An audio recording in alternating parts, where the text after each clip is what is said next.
Welcome to all of you. This match I learn something new. इसमें आज हम सिखाने वाले हैं कि डिस्प्लेसमेंट रिएक्शन क्या होता है। तो the reaction in which more reactive metal displaces less reactive metal from its salt solution, this is known as displacement reaction.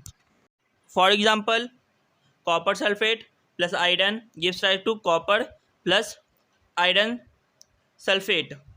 तो इसमें आयरन जो है वो मोर रिएक्टिव मेटल है और कॉपर आयरन से लेस रिएक्टिव मेटल है, तो कॉपर को डिस्प्लेस करेगा आयरन, तो इधर हो गया FeSO4। तो अगर आपको रिएक्टिविटी सीरीज नहीं पता है तो यहाँ देख लीजिए। तो जैसा कि आप देख पा रहे हैं, ये होता है एक्टिविटी सीरीज ऑफ मेटल। अब हम आपको बताएंगे कि इसे आसानी से कैसे याद कर सकते हैं।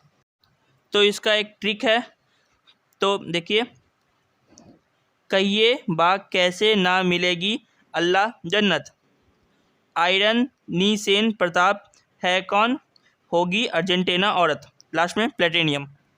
तो जैसा कि आप देख पा रहे हैं, हाइड्रोजन से ऊपर जितना भी मेटल है वो मोर रिएक्टिव मेटल है और जितना भी नीचे है वो लेस रिएक्टिव मेटल है।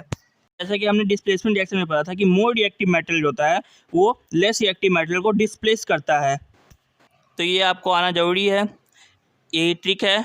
आप इस ट्रिक से भी याद कर सकते हैं और अगर आपके पास दूसरा ट्रिक है तो आप उससे भी याद कर सकते हैं। और इसमें बहुत सी बातें हैं, हम आपको मेटल एंड नॉन मेटल में बताएंगे। अभी तक आप इतना ही जानिए। Next topic is double displacement reaction.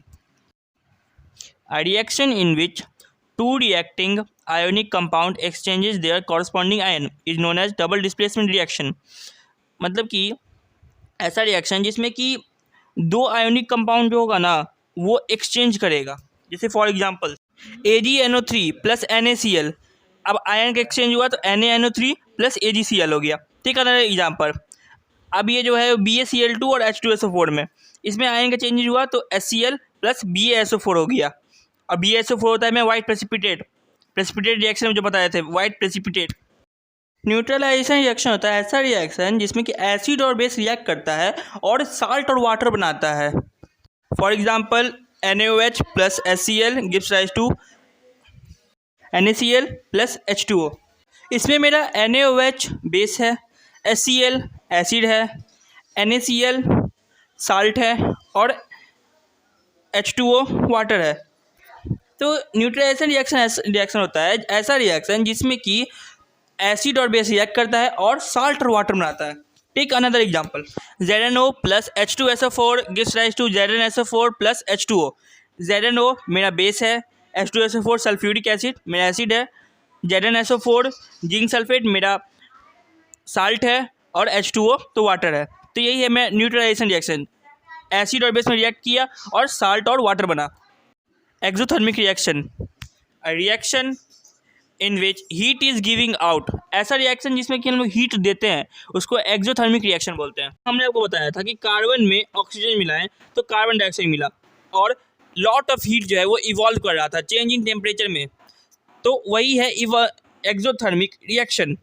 अगर आपने अभी तक नहीं देखा है तो स्टार्टिंग से आप देखें तो आपको और बढ़िया समझ में आएगा। तो नेक्स्ट इज इंडोथर्मिक रिएक्शन। तो एक्सोथर्मिक में हीट देते हैं और इंडोथर्मिक में हीट लेते हैं, एब्जॉर्ब करते हैं, इसी को हम लोग बोलते हैं इंडोथर्मिक रिएक्शन। इंडो का मतलब होता है इन और थर्मिक मतलब हीट, तो हीट लेते हैं तो इंडोथर्मिक, हीट देते हैं तो exothermic. For example C plus H2O plus heat gives rise to CO plus H2। C मतलब red hot coke, H2O water, H heat और CO प्लस H2, इसको हम लोग बोलते हैं वाटर गैस। CO का मतलब होता है कार्बन मोनोऑक्साइड, कार्बन मोनोऑक्साइड में अगर हम लोग हाइड्रोजन मिला देते हैं तो वाटर गैस बन जाता है। तो अभी बस इतना ही, अब हम लोग देखेंगे अगले एपिसोड में।